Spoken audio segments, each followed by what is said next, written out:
اعوذ باللہ من الشیطان الرجیم بسم اللہ الرحمن الرحیم رب اشرح لی صدری ویسر لی امری واحلل عقدۃ من لسانی یفقہوا قولی واجعل لی وزیرا من اہلی ربی زدنی علما ربی زدنی علما ربی زدنی علما۔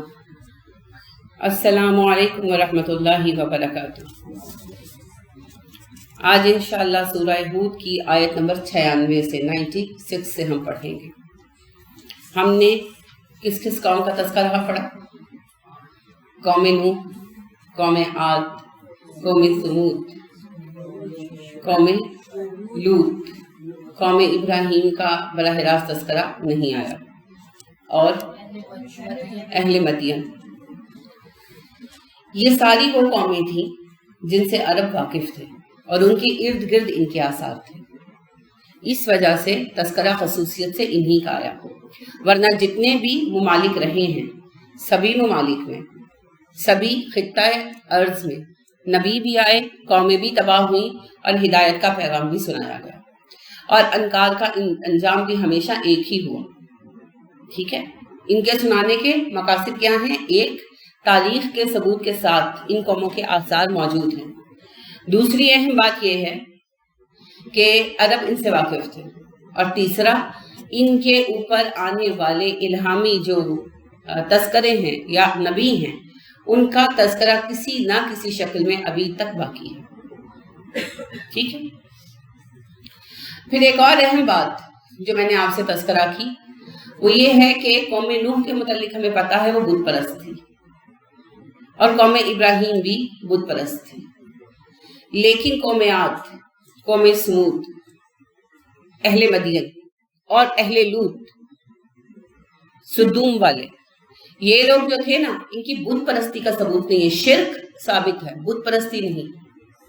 لہٰذا عاد و ثمود کی بستیوں میں آج تک کوئی بت نہیں ملا، جس سے یہ گمان ہے کہ ضروری نہیں وہ جو شرک کرتے تھے اس کو بت پرستی کی شکل میں کرتے تھے۔ عین ممکن ہے کہ ان لوگوں کا شرک ہماری طرح کا، یہود کی طرح کا۔ اگر کل کو ہماری کوئی بستی کھودی جائے تو بت تو نہیں ملیں گے، قبریں ملیں گے، مزارات ملیں گے۔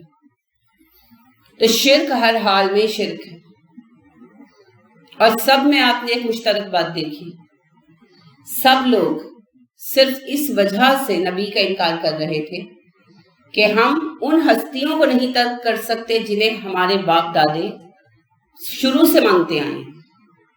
اب اللہ نے تو صاف لفظ کہا نا، عبادت جن کی کرتے آئے ہیں۔ ہم عبادت نہیں کہتے، ہم عقیدت کہتے ہیں کہ جی جن سے ہمارے بڑوں کو عقیدت ہے۔ کیوں کہ آدمی کا ختم دلاتے ہیں؟ بھائی پوچھیں، کسی سے بھی پوچھیں، ہماری امی دلاتی تھی۔ امی کیوں دلاتی تھی؟ ان کی امی دلاتی تھی، یا ساس دلاتی تھی۔ وہ کیوں دلاتی تھی؟ ان کی امی دلاتی تھی۔ تو ایک نے مکھی مار دی ایک جگہ، باہر کوئی آئے اور وہاں مکھی مارے، عقل کے تقاضے کے خلاف۔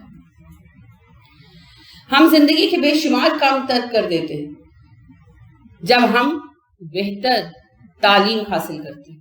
ہم نے اپنے والدین کے بہت سارے طریقے ترک کر دیے ہیں، بہت کچھ، کیونکہ ہم ایسے دور میں جی رہے ہیں کہ ہمارے پاس ان سے بہتر وسائل ہیں اور بہتر علم بھی ہے۔ فار ایگزامپل، یہ ایک نارمل سی بات ہے، چکن پاکس نکلنا، خسرہ نکلنا۔ تو پہلے کیا ہوتا تھا؟ بچے کو الگ رکھو، اس سے بکرے کی کھال کا خشک ٹکڑا لے کر رگڑو، اور ہانڈی کے تڑکے کی اسمیل نہ آئے، اور پتہ نہیں کیا، نہلاؤ مت، پانی نہیں لگنا چاہیے، اس طرح کی بہت ساری باتیں تھی نا۔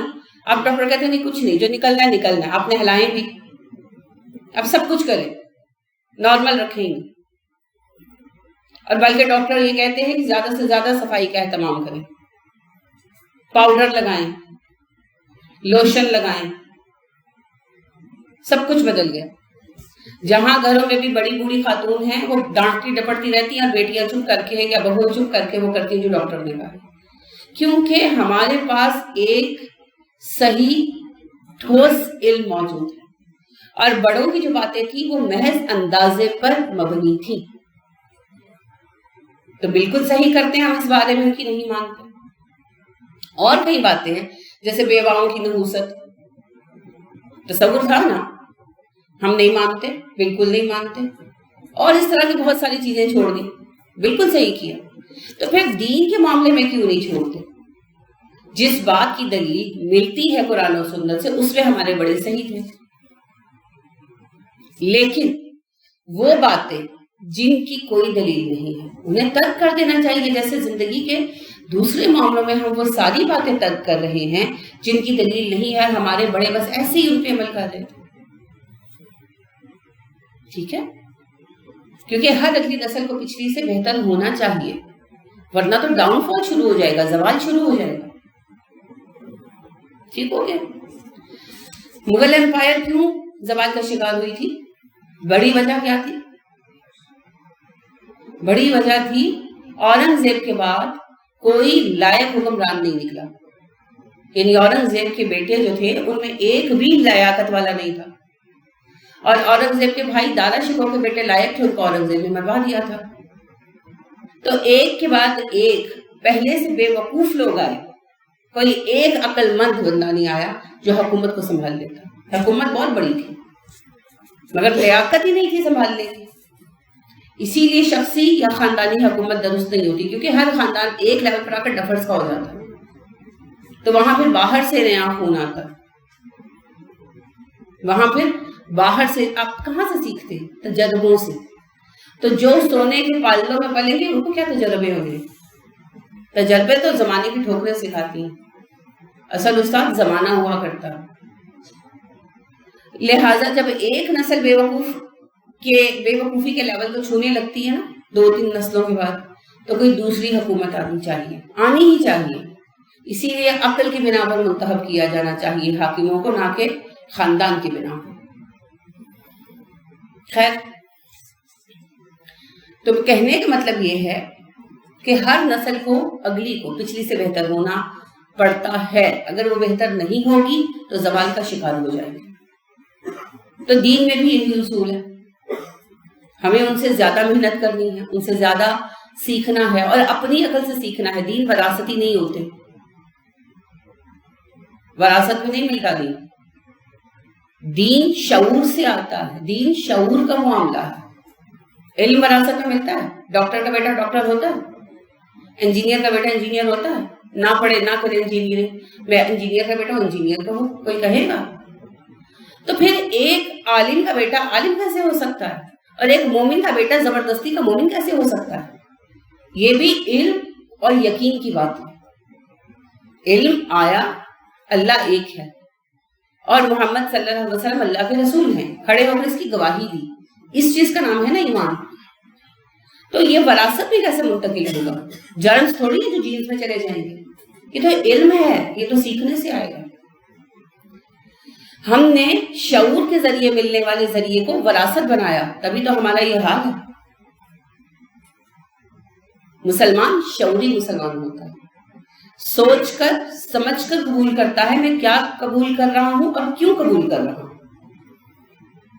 تاکہ پھر وہ اسے اپنا بھی سکے، اس پر عمل بھی کر سکے، چاہے اسے دقتیں ہی کیوں نہ آئیں.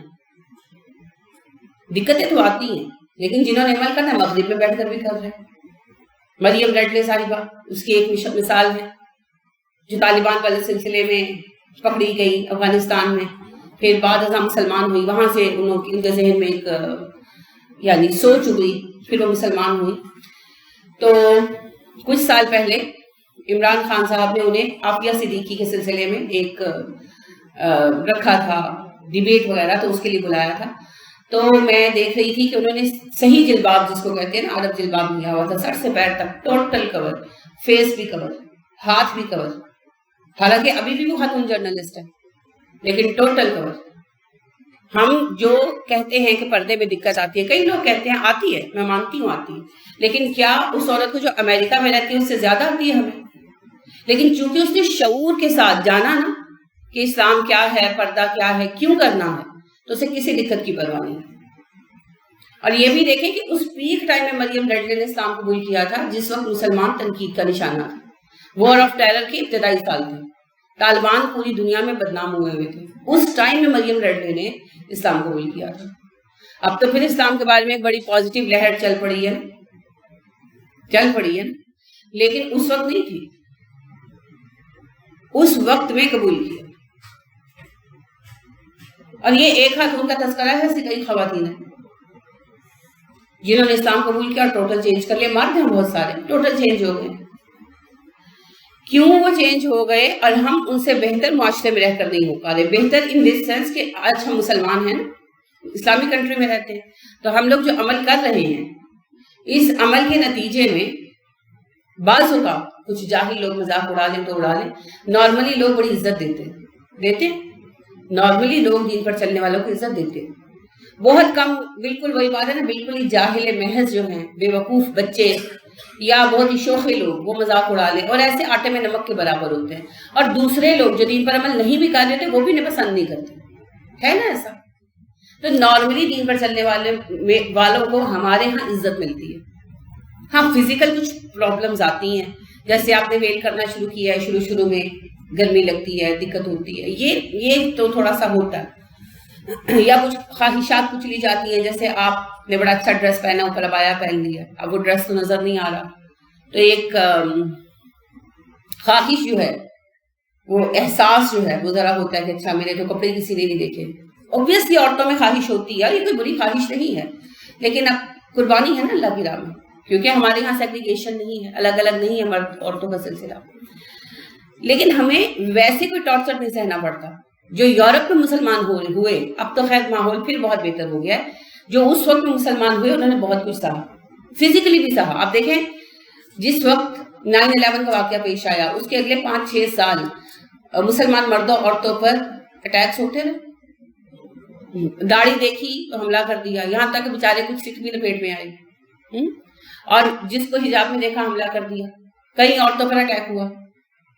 تو اس حالت میں جو لوگ مسلمان ہو رہے تھے اور عمل کر رہے تھے انہوں نے کیا کچھ فیس کیا ہوگا نا. تو اس کے باوجود وہ عمل کر گئے. وجہ شعور، وہ جانتے تھے وہ کیا کر رہے ہیں اور کیوں کر رہے ہیں. اور ہمیں کوئی عملی رکاوٹ نہیں ہے مگر ہم سے عمل نہیں ہوتا. کیوں؟ اس لیے کہ ہم لوگ نہیں جانتے کہ ہمارے پاس کیا چیز ہے جسے ہم ضائع کر رہے ہیں. تو جاننے اور نہ جاننے والے برابر نہیں ہو سکتے. هل يستوي الذين يعلمون وهم لا يعلمون، نہیں ہوتے نا برابر، تو ہم اور وہ برابر نہیں. تو اسلام وراثتی چیز نہیں ہے، اسلام شعوری علم ہے، اور یہ شعور کے بیدار کرنے ہی سے آتا ہے. ٹھیک ہو گیا؟ چلیے اب اگلا ہمارا آج کا قصہ جو ہے، اور اس سورہ کا آخری تذکرہ ہے قصے کے اعتبار سے، فرعون کا قصہ. اچھا، فرعون کا لفظی مطلب کیا تھا؟ فرعون کا مطلب تھا خدا کا اوتار. بہت صحیح لفظ آپ نے استعمال کیا، مگر سنسکرت کا ہے، خدا کا فرستادہ، نمائندہ. اچھا، جب یوسف علیہ السلام حاکم مصر تھے تو ان کا ٹائٹل کیا تھا؟ فرعون ہی تھا، ٹائٹل نہیں تھا.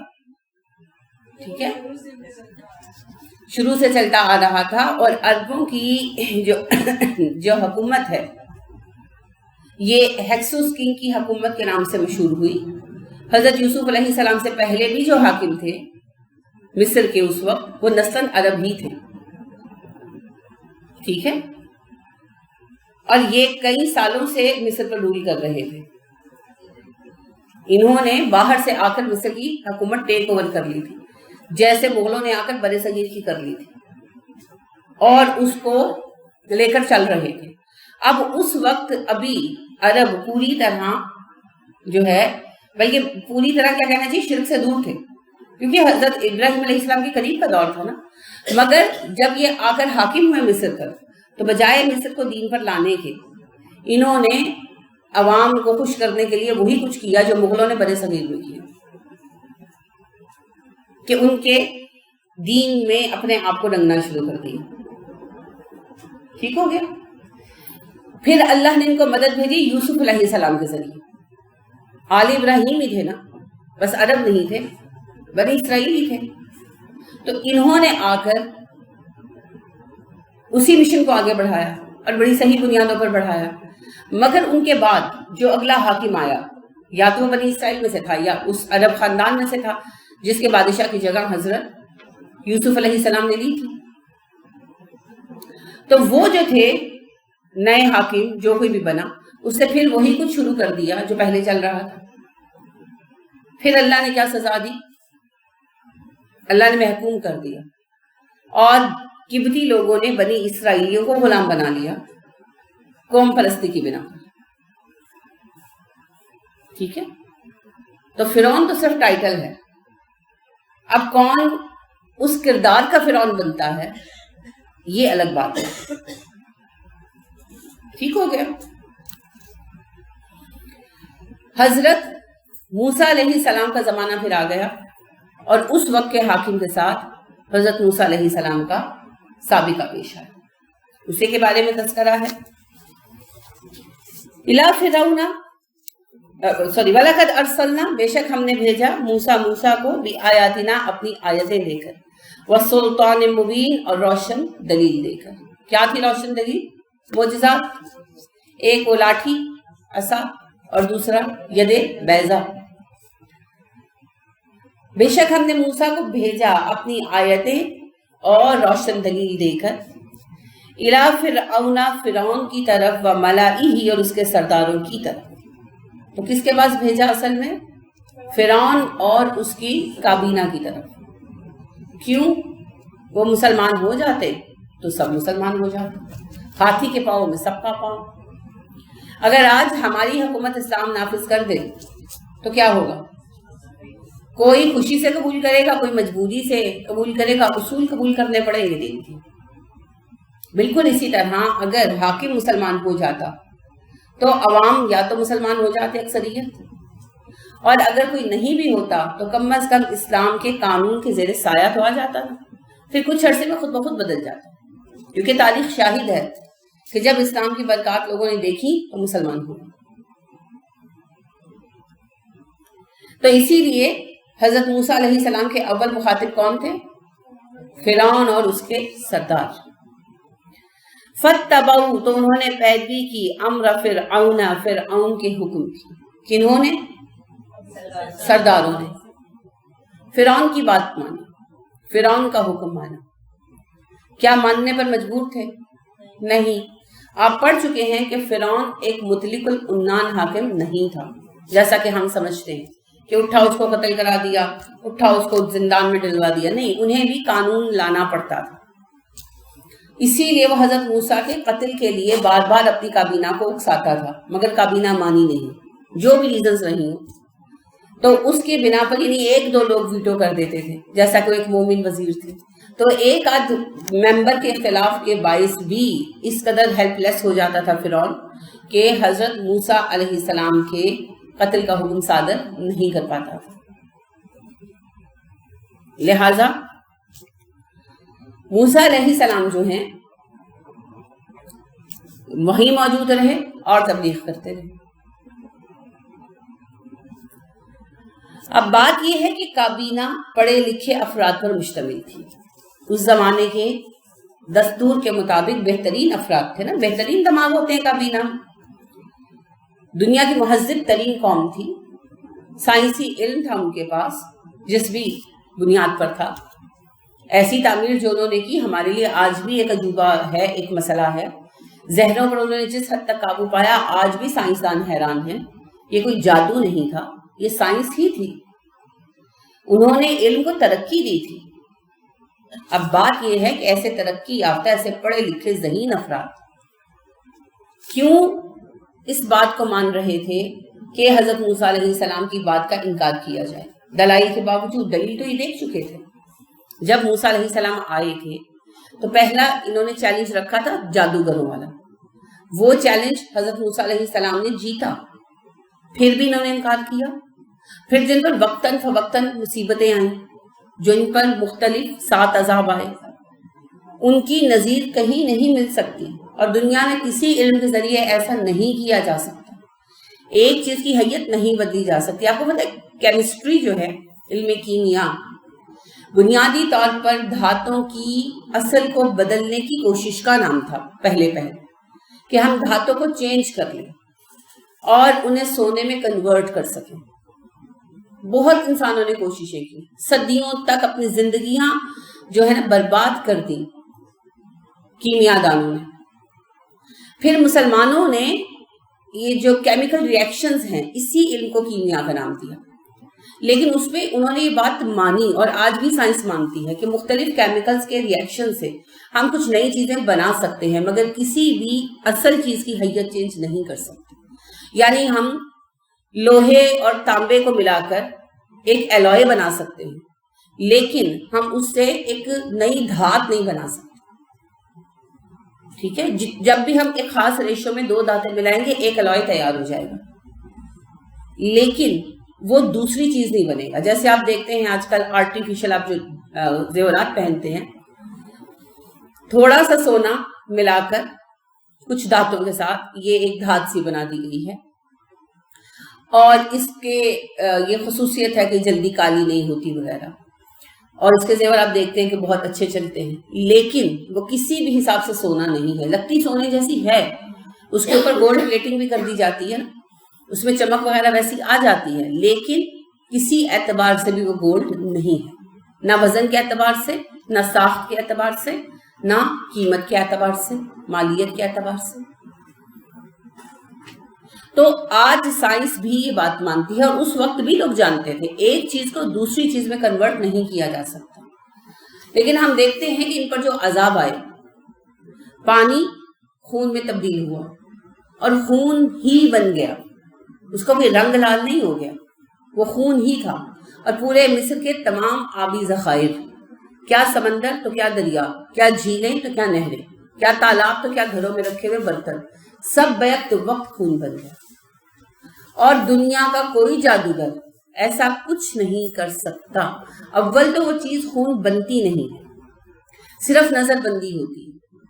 جس کی نظر بندی کی گئی 8, 10, 20 ہزار افراد کی، ان کے علاوہ باقیوں کو وہ پانی ہی نظر آئے گا، کیونکہ وہ پانی ہی ہے. دوسری بات یہ ہے کہ ایسا وہ کسی ایک آدھ مجمع پہ کر سکتے ہیں، پورے ملک کو نہیں کر سکتے. اور سب سے اہم بات یہ ہے کہ وہ پانی نہیں تھا، وہ خون تھا. اگر آپ پر جادو خدا نخواستہ کر دیا جائے، یہ فرض کریں کہ میں کوئی جو ہے وہ میجیشن ہوں، اور میں آپ کی آنکھوں پر نظر بندی کر دیتی ہوں، اور آپ کو پانی کے گلاس میں خون نظر آنے لگتا ہے، آپ اسے اٹھا کے پی لیں ہمت کر کے، تو کیا وہ خون ہوگا یا پانی؟ پانی ہوگا نا. ٹیسٹ آپ کو کیا بتائے گا، وہ خون ہے کہ پانی، رائٹ. لیکن جب ان لوگوں نے وہ پانی پینے کی کوشش کی تو وہ خون ہی تھا، وہ پانی نہیں تھا.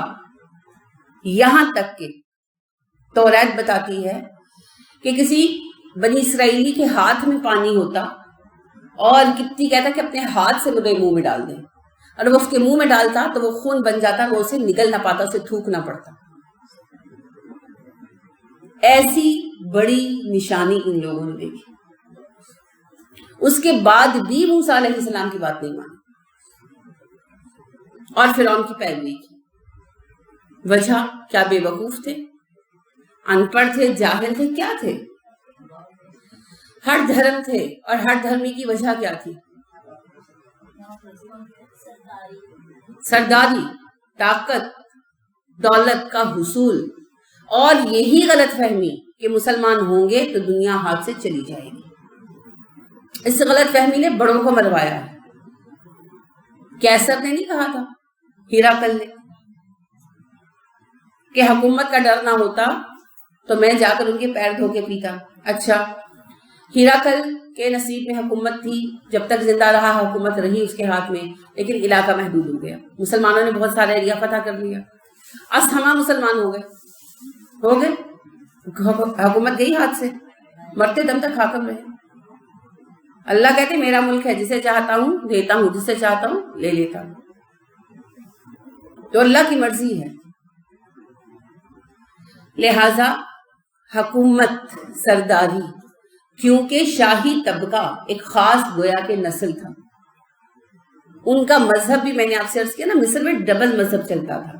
عوام کے علیحدہ دیوی دیوتا تھے، حاکم خاندان کے علیحدہ دیوی دیوتا تھا، اور پھر حاکم خود بھی اللہ کا نمائندہ مان کر پوجا جاتا تھا، خدا نہیں مانتے تھے، خدا کا فرستادہ، خدا کا نمائندہ مان کر پوجتے تھے۔ اب اس خدائی سے اتر کر کہاں آنا تھا؟ بندگی کے مقام پر۔ یہ بہت مشکل ہے۔ اسی وجہ سے یہ سارے لوگ مخالف تھے۔ پھر ان کو ایک اور بہت بڑا فائدہ تھا، بنی اسرائیل کی غلامی کا۔ غلاموں کا فائدہ ہوتا ہے نا، یہ جو آپ امریکہ کو آج دیکھتے ہیں نا، اتنا فلرش، یہ تو ایک ویران جو ہے وہ بر اعظم تھا۔ ریڈ انڈینز تھوڑے بہت آباد تھے، ان بیچاروں کو تو انہوں نے پوری نسل کو ختم کر دیا، گنے چنے اس کے افراد رہ گئے، وہ بھی ختم ہو جائیں گے۔ اور یہاں آباد کاری شروع کی، آزاد زمین تھی، بڑے بڑے فارم ہاؤسز بنائے، جو آج بڑے بڑے امیر لوگ بنے بیٹھے ہیں نا، یہ بڑے بڑے ظالم خاندانوں سے، یہ کوئی خاندانی قسم کے لوگ نہیں ہیں۔ ان لوگوں نے جا کر وہاں بڑی بڑی زمینیں قبضہ کر کے فینسیں لگا کر لی قابو میں۔ آباد کون کرتا؟ بڑی مشقت تھی۔ پھر افریقہ سے غلام خریدنے شروع کیے، ان غلاموں کو لا کر ان سے کام کرایا جانوروں کی طرح۔ یہ جو آج امریکی امپائر کھڑی ہے نا، یہ افریقیوں کے خون پر کھڑی ہے، ان کی لاشوں پہ کھڑی ہے، جو آج دنیا کو حقوق انسانی کے درس دیتے پھرتے ہیں نا۔ اپنے آئینہ ذرا اپنے سامنے کریں تو شرم آئے انہیں، مگر مسئلہ یہ ہے کہ بے حیائی جب آ جاتی ہے نا تو پھر شرم نہیں آتی۔ دنیا میں جتنا ظلم آج کی دنیا میں انہوں نے کیا ہے، امریکیوں نے، کسی نے کسی پر نہیں کیا۔ آج یہ کہتے ہیں کہ مسلمان غلامی کو باقی رکھتے ہیں، غلامی کا جو بدترین زمانہ انہوں نے افریقیوں کو دیا ہے، کسی نے کبھی کسی کو نہیں دیا۔ پرانے قصے کوئی سن لو، اس قسم کے تو سن لو، اس دور میں کبھی کسی نے نہیں کسی کے ساتھ ایسا نہیں۔ تو امریکہ نہ بستا اگر افریقی غلام نہ ہوتے تو۔ بالکل اسی طرح جب ان لوگوں نے بنی اسرائیل کو غلام بنا لیا تو انہیں مفت کے وہ مل گئے نا خادم، جو ہر وقت ان کی خدمت کرنے کے لیے موجود تھے، ہر وقت ان کے حضور حاضر تھے۔ اب اگر وہ اتنی بڑی قوم آزاد ہو جاتی تو ان کی ذمہ داریوں کا بہت سارا بوجھ تو ان کے غلاموں نے اٹھایا ہوا تھا، پھر ان کا کیا بنتا؟ آپ دیکھیں نا کہ گھر میں جہاں میڈز کام کرتی ہیں، وہ چھٹی کر لے تو اس دن لگتا ہے نا کہ اب کیسے کام مینیج ہوگا، تو وہ تو میڈ ہے، وہ تو آتی ہے، تھوڑا سا کام کرتی ہے، چلی جاتی ہے، موڈ نہیں ہوتا کوئی کام نہیں کرتی تو نہیں کرتی، کیونکہ آزاد بندہ ہے نا، آپ اس کو زیادہ سے زیادہ تھوڑا سا ڈانٹ ہی سکتے ہیں، اور کیا کر سکتے ہیں، اور غلام تو مرتا مرے کام تو کرنا ہے۔ تو آپ سوچیں کہ جن کا حال یہ تھا کہ غلام ان کا سب کچھ کرتے تھے، ان کے ٹٹی پیشاب بھی صاف کرتے تھے، as a matter of fact, parts میں ان کو جو ہے کوئی اٹیچ بات تو تھے نہیں، تو پاٹس میں ان کو وہ پشیاں پوٹیاں کراتے تھے اور جا کے دھو دیتے تھے، تو اس قوم کا کیسے گزارا تھا غلاموں کے بغیر؟ تو ان کو اس میں بھی بڑا نقصان نظر آ رہا تھا۔ حضرت عیسیٰ علیہ السلام کی مخالفت کی بھی دو بڑی وجوہات تھی۔ ایک، روم اس وقت عیاشی اور جسم فروشی کے بزنس کا سب سے بڑا مرکز تھا، اور اسلام کو قبول کرنے کے بعد اس کے راستے ختم ہو جاتے تھے۔ اور دوسرا، روم کا سارا انفراسٹرکچر جو ہے نا، سسٹم جو ہے، غلامی پر ٹکا ہوا تھا۔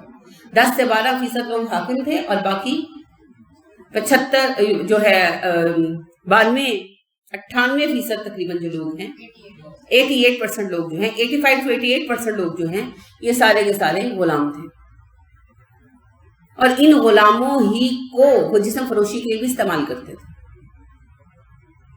غلاموں کی بھی کیٹیگریز تھی، ان کا پورا سسٹم اسی پر ٹکا ہوا تھا۔ اسی کے خلاف عیسیٰ علیہ السلام نے آواز اٹھائی تھی، اسی جرم میں انہوں نے ان کو قتل کرنے کی کوشش کی تھی، اسی بنا پر انہیں غدار ثابت کیا تھا قوم کا۔ اور یہی مسئلہ اس وقت موسیٰ علیہ السلام کے سامنے تھا۔ موسیٰ علیہ السلام کی باتیں ماننے سے انہیں دو خدشات نظر آ رہے تھے، دو خطرے دکھائی دے رہے تھے۔ ایک، ہماری حکومتیں اور سرداریاں جمی جمائی چلی جائیں گی، وہ نسلی سیادت کہ ہم آقا ہیں۔ اپنی قوم کے اندر بھی، قبطیوں کے اندر بھی وہ اعلیٰ کلاس تھے، برہمن جات کی طرح پیدا ہو کے، برہمن جات میں اب برہمن ہی ہے، وہ عام بندے نہیں ہو سکتے. بالکل اسی طرح جو شاہی خاندان کے خون میں پیدا ہو گئے وہ ایک علیحدہ ہی قوم تھی کپٹیوں کے اندر بھی، اور باقی لوگ عام افراد تھے. اور اس کے بعد پھر ایک تیسرا طبقہ تھا یعنی کہ غلام. اب ایک طرف تو انہیں تھا ہماری یہ سیادت چلی جائے گی، اور دوسری طرف انہیں یہ مسئلہ تھا